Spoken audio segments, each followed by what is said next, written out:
Welcome back to another video. This week we are going to be looking at the Flatland3D Pro eSkate gloves. This is the fingerless versions, the new ones.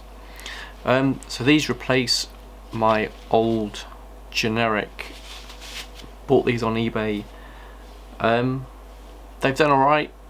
I haven't had a fall in them, but now they're starting to come apart quite badly. Velcro, it doesn't even work anymore. And the guys at Flatland reached out to me and asked me if I would like to try out their new gloves. I guess they're not so new gloves anymore. These have been out for a while, and I've had these for a few months, and I've thoroughly been testing them, and I've had a couple of spills in them. I'll get onto that later on. So we'll go over the gloves first, each individual component of the gloves, and then we'll kind of rate the glove as a whole. So these gloves are designed for eSkate and allowing you to easily use the remote control. I really like them being fingerless. I like to be able to feel the control in my hands. I like to be able to feel the buttons and the trigger. I don't really like having cloth over my fingers when I'm using a control. I feel, I don't know, like I'm not connected to the device I'm using, if that makes sense. So for me, the fingerless versions were perfect. Let's go over the pieces individually. The first thing, getting the camera here, is the Nox scaphoid protection system. So on the front here you see there are two solid bits of, I guess they're some kind of plastic. The point of these is when you have a fall and you put your hands out in front of you, instead of your hand gripping the road and then your body weight going forwards, is these two, when your hand hits, it'll actually slide on the concrete, causing this energy from the fall to travel forwards and give you a chance to splay your body out and roll out of the fall. This takes some of the impact as well, and it also comes in conjunction with the next part I'm going to go over, which is the unidirectional wrist plate, which is in the back here. So the glove will bend this way, so you can use your hand, and it won't bend the other way. This is due to, let's pull it out and show you, this plate in the back of the glove. So you can see it's split, allowing it to bend one way, and then it won't bend the other way. As you hit the floor, if your hand was to stop and your arm was to keep going up, obviously you could have quite a nasty break here. So that plate being in the back of the glove stops that from happening. On the palm, this is Clarino. It's a synthetic leather made in Japan. This makes the palm breathable, so if you're going to use these gloves in the summer, you're not going to get really sweaty hands.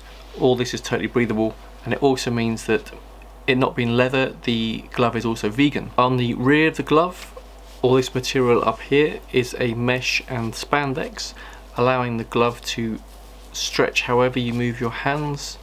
When you're using the remote, the back of the glove will just keep stretching and moving. They're actually really comfortable. The first time I put them on, it was a little tight, just needed breaking in a little bit, but afterwards you can move your hand around really well. They're like super maneuverable, apart from obviously being able to roll your wrist backwards. On the thumb here, there's a visor wipe. If you're wearing a full face helmet like a Ruroc or a TSG, you can obviously rub that across your visor to clean it. I don't really ride in the rain. I've had these for a few months and I didn't even notice this was on here. It took me quite a while to realise that was there. Not something I'm particularly interested in, but if you get caught in the rain and need to wipe your visor, then Flatland have already thought of this and have built it in.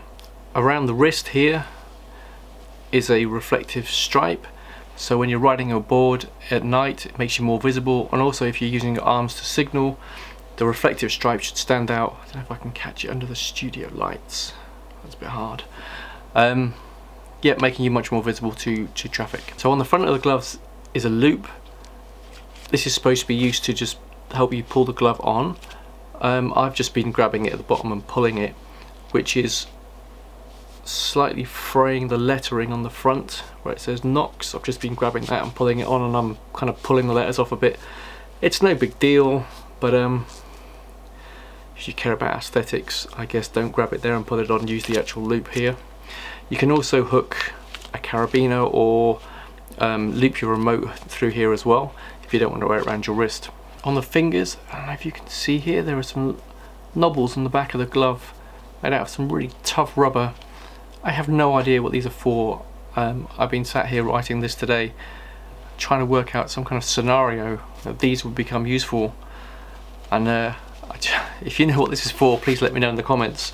I'm trying to work out how you would have to fall or hit something to make these any use at all, so if you know the answer to that, please do let me know. So I have had 2 falls in these gloves. The first one was at the Evolve karting track about 3 months ago, when someone knocked a tyre off in front of me and it landed on the track and I hit it and bailed.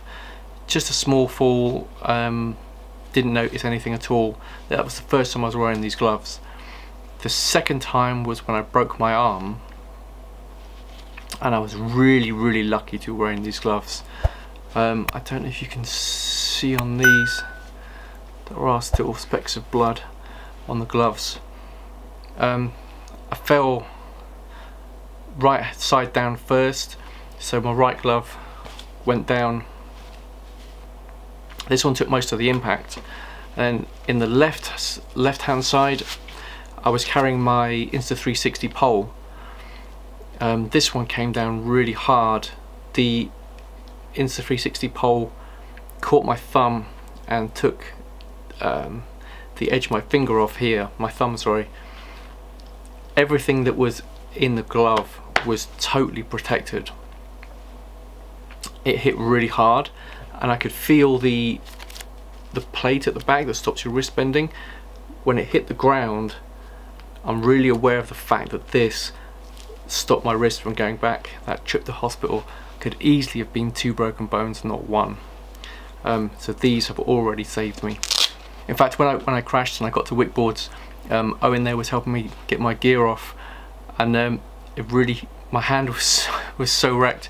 He was going to cut my my gloves off, and I said I hadn't reviewed them yet, so he wasn't allowed to cut them off, and I had to go through the pain of him trying to pull these really tight gloves off my hand. Also, actually, on the note of taking them off, 2 fingers here have 2 little rubber bits, really easy to get hold of, and then the gloves just come off really well. I've seen in some of the full finger gloves, some of the stitching up the side has come apart for some people.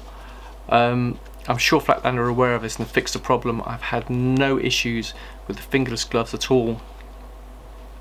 Like I say, I've had a couple of good crashes in them.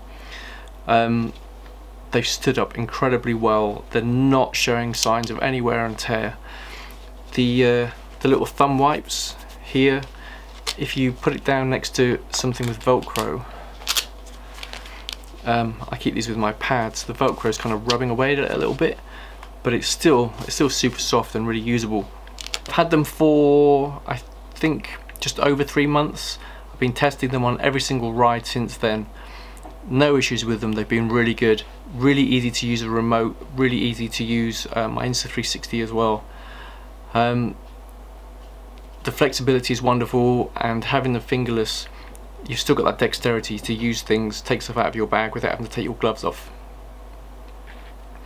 These are retailing at 65 American dollars, which is currently 53 pounds. And I know that sounds quite expensive for a pair of eSkate gloves, but having crashed in these and them seriously saving me, if I was wearing these little, just a bit of cloth gloves that I used to wear all the time, for 2 years I've worn these, if I crashed in those, there is no way I'd have had anywhere near the protection of these gloves. So for £50, I've definitely been saved a broken wrist. I could have easily scraped tons of skin off my hands as well, so an investment I really would have been happy with. I definitely would have bought these. So thank you very much to the guys at Flatland3D for sending them to me and letting me test them. Like I said, these were a gift, these were for review. These will now be my go-to default gloves. From now on, there is no way I'm riding without these. Definitely thumbs up, definitely worth a buy. Yeah, get in touch with the guys at Flatland3D. Pick a pair up, £50. That's all for this week. Thank you very much for watching. Don't forget, on Sunday nights in Carve, we're live streaming for the next couple of months, every Sunday at 5 or 8. We've got some of the community, we've got some of the guys from Lazy Rolling, we've got Alter Bags, we've got the guys from Le Croix, we've got Matt Global from Evolve coming in.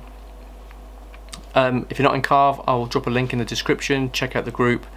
It's UK only, but we will start putting the live streams up on our YouTube channel afterwards. I'll put a link to that in the description as well. If there's any products you want to see reviewed, let me know and I'll see if I get my hands on them. Thank you very much for watching, and I shall see you next week.